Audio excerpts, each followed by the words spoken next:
see, we picked him on Saturday, right? Friday night driving home, y'all are going to pick Shedeur. I would say that's not happening. But we had a conversation early that morning, and then we had a conversation later that day. I think we had the right people involved in the conversation. At the end of the day, that's Andrew Berry's call. Andrew made the call to pick Shedeur. Let's start with something everybody already knows. Cleveland has a quarterback problem. Not a who's won the job problem. That conversation is basically settled. This is bigger. This is a how much is this guy about to cost us problem. And if you followed this franchise for more than 5 minutes, you know the Browns don't exactly have a spotless history when it comes to quarterback money. So when whispers start floating around about how the front office is quietly recalibrating its entire extension strategy because of how Shedeur Sanders has looked, you pay attention. Because this isn't about talent anymore. Everybody agrees the kid can play. This is about leverage, and leverage is the one thing that can make or break a franchise for the next decade. So let's rewind for a second, because context matters here. What he's very clearly saying for anybody with a lick of common sense is when they left the building Friday night, they didn't think he was going to be there in the 5th round. They had already had their quarterback. Of course they weren't still going to consider taking another quarterback when he kept falling and kept falling on Saturday, regardless of whose decision it was to move up to get him. As an organization, they made the decision to move up to get him, not because they're trying to tank this poor kid's career. When Cleveland brought Shedeur in, this wasn't supposed to be a make or break the whole quarterback room storyline. He was drafted into a room with question marks, sure, but nobody was building extension models around a rookie QB in year 1. That's just not how it works. Front offices build cost projections around proven guys, established guys, guys who've already shown you what the ceiling looks like for a full season, maybe 2. But here's the whisper that's been growing louder every single week. Front office personnel, the ones who actually sit in the room when contract models get built, are reportedly already running early-stage numbers, not because they're rushing to hand him a deal tomorrow, but because if he keeps trending the way he's trending, they don't want to be caught flat-footed in 18 months, staring at a number they should have seen coming. Think about that for a second. Because there is not going to be, like I always tell people, don't fret. There isn't going to be a way that if Shedeur Sanders is actually playing good football, that they can keep him on the sideline and not give him an opportunity to play. Because people will be loud and very loud about the fact that they want to see him play. That is very evident. For the Cleveland Browns, I think that when you say, they want to, they want to sabotage him. That's not a we like this kid story. That's a we might have a problem we can't afford not to solve story. And that's where this gets interesting. Because when you're a small market franchise, or even a mid-market one still trying to build cap discipline after years of quarterback disasters, the worst thing that can happen isn't a bad quarterback. It's a good one who knows his value before you're ready to pay it. You know who else knew that?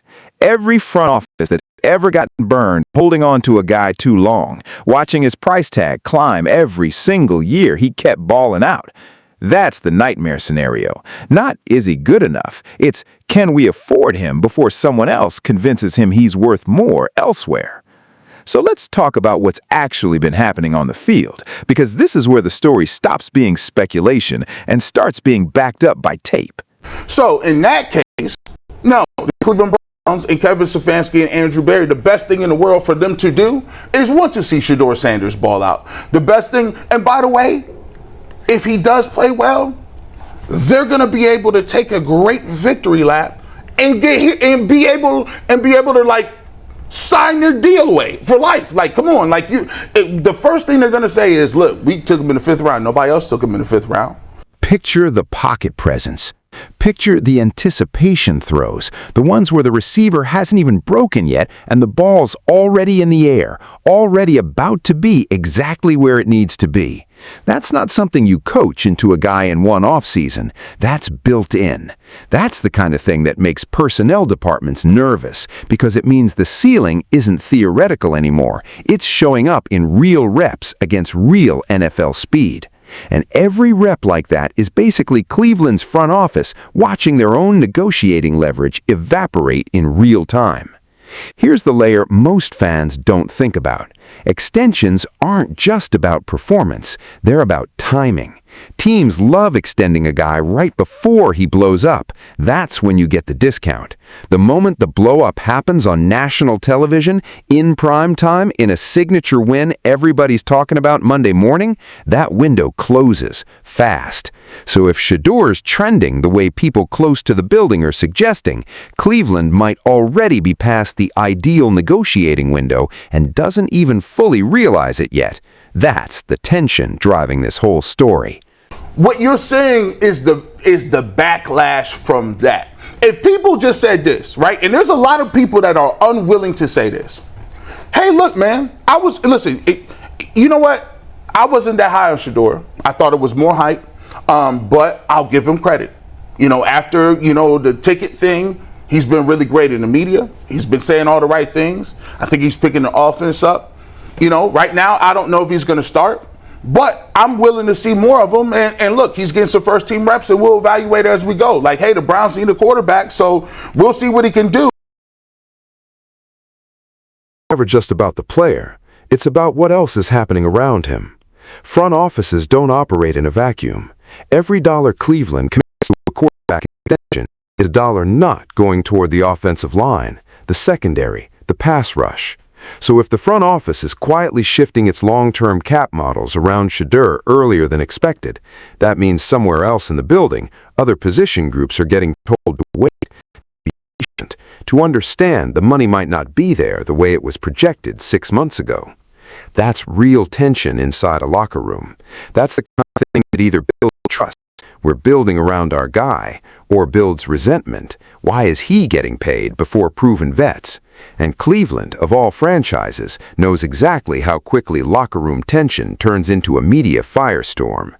Layer 3, and this is the one that should make every Browns fan sit up. Do we agree about this? There's one thing that is undeniable. Maybe the way I think about it. The way I think about franchise quarterbacks is when they do certain things, whether you're a detractor or whether you're a hater or you just don't think, it's undeniable. You know it when you see it. You can't even hate it. Yep. Like, if you can say, I don't like Lamar Jackson, but there's 7 times a game you're like, damn. Extensions aren't just about what a team wants to do. They're about what a player's camp is willing to accept. And if Shedeur's stock keeps rising the way it's rising, his side will get stronger every single week, too. That's not a Cleveland problem. That's a league-wide problem every team eventually runs into with a rising young quarterback. The question becomes, does Cleveland try to get ahead of it, lock him in early at a team-friendly number, betting on upside? Or do they wait, watch, and risk paying market rate or above once the tape undeniably backs it up? Both paths carry massive risk. Extend too early, and you might be handing life-changing money to a guy who hasn't proven it over a full 17-game season yet. Extend too late, and you're bidding against the rest of the league for a guy who now knows exactly what he's worth and has the leverage to make you pay every penny of it. There is no safe option here. That's the story. Man, Jim Brown. That was it. And Coronated. I'll say this, and I'm not saying it's going to happen in the preseason because I don't think it will. But if Dylan or Shedeur are our guys, they're going to get chances this year. Yeah. And you know what? It's not going to be on the first throw or the first series or the first quarter, but it might well be in that first game. Now, here's where it gets even messier. Because Cleveland's front office isn't just thinking about Shedeur in isolation. They're thinking about him in the context of every other quarterback disaster this franchise has lived through. Every fan already knows the history. Every past big swing at that position has left scars, financial scars, roster-building scars, fan-base trust scars. So imagine being in that draft room, that war room, and hearing the whispers that your rookie quarterback is already forcing conversations that usually don't happen until year 3 or 4. That's not just exciting, that's terrifying. Because history has taught this exact front office that rushing quarterback money decisions can define a decade, for better and for worse. And that's the tightrope they're reportedly walking right now behind closed doors. Do they bet big, early, and risk it not translating over a full season? Or do they play it patiently, disciplined, methodical, and risk watching the price tag climb into territory that could tie up the cap sheet for years? There's no clean answer, and that's exactly why this story keeps growing louder instead of dying down. Remember, just really quickly here, let me just remember what Hugh Jackson said, that Baker Mayfield had earned the backup job. Yes. You remember how hot people was? Well, because he was the number 1 overall pick. I was like, what do you mean he earned the back? Like, I was going crazy like this, like just like now that I was going back then, because I'm like, bro. Because here's the truth, nobody problem a franchise can have is a quarterback getting too expensive to ignore. But it's still a problem. It still forces uncomfortable conversations. It still means somebody in that building has to make a bet and live with it publicly for years. So think about where this leaves Cleveland right now. A front office reportedly already adjusted its extension models earlier than planned. A locker room watching to see who gets paid and when. A fan base that's been burned before with big quarterback swings, watching closely to see if this time is different. And at the center of it all, a young quarterback who might not even fully realize yet just how much power he's quietly building at the negotiating table. One throw, one read, one composed pocket presence at a time. So here's what I want to know from you. If you're running that front office, do you extend Shedeur early, betting big on the upside before the price explodes? Or do you make him prove it over a full season first, even if it means paying a much bigger number later? Drop your answer below, because this decision might define Cleveland's next decade, and I don't think either option is the safe one.